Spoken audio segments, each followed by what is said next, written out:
It's the Kyle Hyman Show on Redeemer Radio.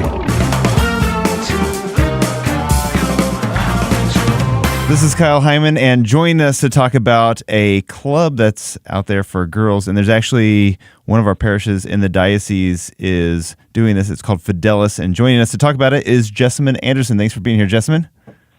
Of course. It's so nice to be here. Thank you so much for having me. Yeah. So just to get a little background, a little feel for who you were. When you were a kid, were you like close friends with a few people, or would you say more like distant friends with a lot of people, or some combination of the two? Probably a combination. I mean, as a kid, like I was close to some of the neighbors, and I had like best friends at school, but I was also involved in a lot of different activities, and so I kind of had friends all over the place, which I've kind of always, I think that like kind of bled into my adult life, and now I'm still that way. So that's definitely how I would describe my friends, kind of a little all over the place. Were there much like ministries or clubs available to you as a female, as a kid growing up, a girl? The only thing I can really remember was Girl Scouts. I was a part of Girl Scouts for many years, kind of until middle school. I mean, like my family, we went to Mass on Sundays, and I went to religious ed, and I sang in the church choir, but that was kind of it. I don't think there were really any like girl ministries directed towards my age group when I was growing up. So I really wasn't super heavily involved in the church until college. So can you explain what Fidelis is and how that might help with some of the ministry that's lacking in our parishes? Sure. So Fidelis is a virtue-based ministry that is open to women in grades 6 through 12. And when I say virtue-based, it's because every week they are diving into one of the virtues, and it's kind of like 5 or 6 weeks at a time, they'll focus on a single virtue, like fortitude, I know, is the one coming up. The last one was faith. So they dig into the virtues in units of several weeks. And it is geared towards becoming a sisterhood. So the women involved are called sisters. The girls are called sisters. And it becomes a sisterhood of sorts based around the virtues. And so it's this community of young women who are all striving for holiness together through learning about the virtues. And so how does that look logistically on a given night? So some parishes call them sister nights or Fidelis nights. And I know some of the parishes that have them start with a meal. The one in Nashville starts with a meal because I'm based out of Nashville. So the one in Nashville starts with a meal. Some chapters do that. And then they'll open in prayer. And then a lot of times they'll do like an icebreaker or a game to start. And then after the activity, they will watch a video clip, which that's part of my job, is picking out those video clips that are from movies that they would know, but that show a virtue in action. So not necessarily like obscure saint movies or something like that. No, although it's funny because I have access to all of the video clips, and I think a lot of the Fraternus, which is like the brother ministry to Fidelis, a lot of the men's clips seem to be from these like old Bible movies, and I'm like, no, I want clips from Moana and The Blind Side, and like, so I try to pick movies that the girls would know or at least have heard of, things that they would have been familiar with. So they'll watch like a short clip from that shows a virtue in action, and then there's something called the King's Message, which some chapters have one of the mentors, like adult mentors, give the King's Message, which connects the clip to the virtue for the girls. Other times, chapters will have one of the older young women, like grades 11 or 12, give the King's Message that night to relate the clip to the virtue.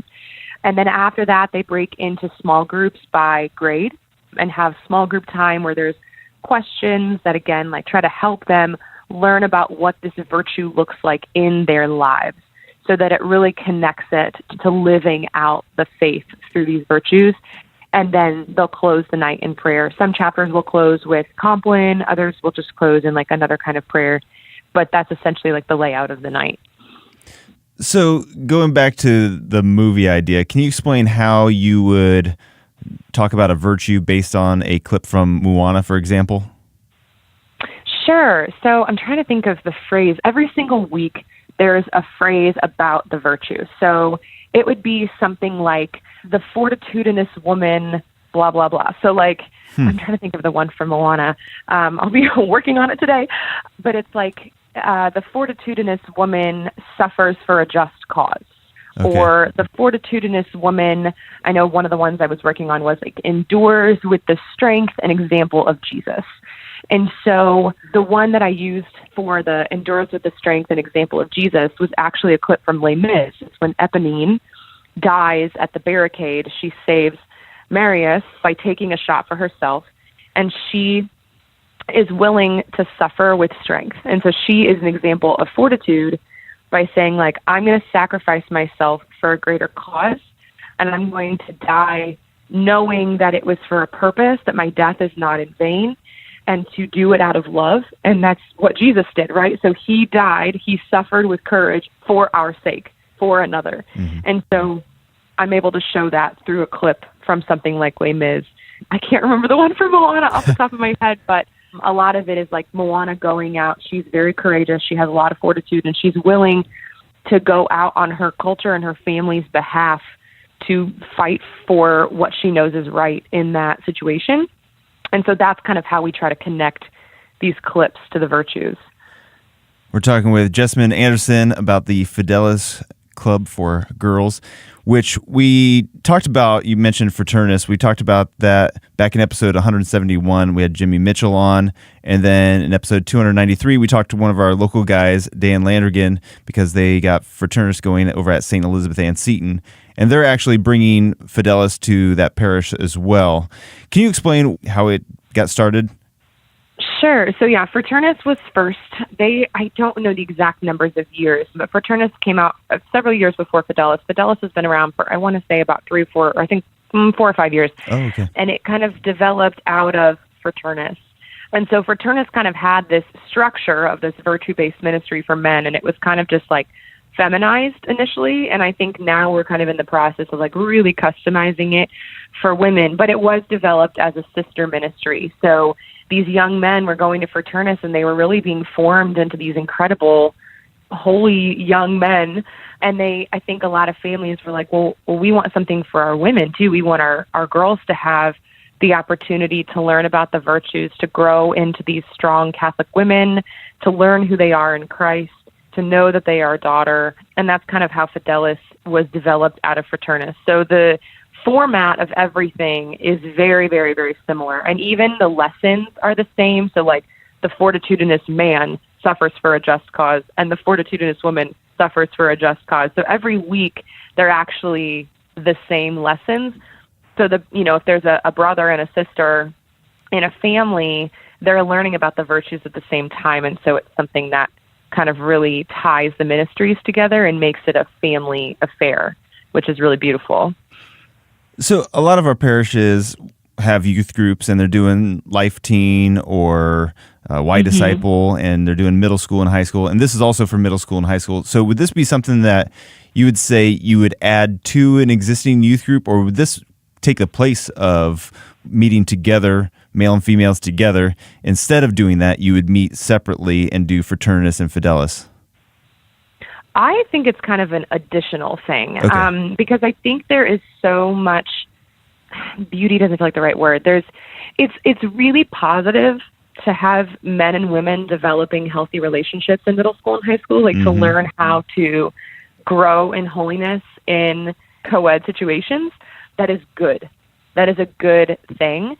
But there is something so important also about giving men the space to just be men together, and giving women the space to just be women together. And I think that that Fraternus and Fidelis really offer a chance for young men and women to really dig into like a specific aspect of the faith, which is the virtues, to figure out how that applies to their lives. But I don't think that it necessarily like gets rid of the purpose of something like Life Teen, because a lot of I know I can't speak for Fraternus, but I know a lot of Fidelis groups, they also are Life Teen parishes. Okay. And like this summer we had one of the St. Mark's in North Carolina. We had a bunch of girls from the St. Mark's chapter at our camp, which is called Inspire, over the summer. And the youth minister helps out with Fidelis, and she is a Life Teen youth minister.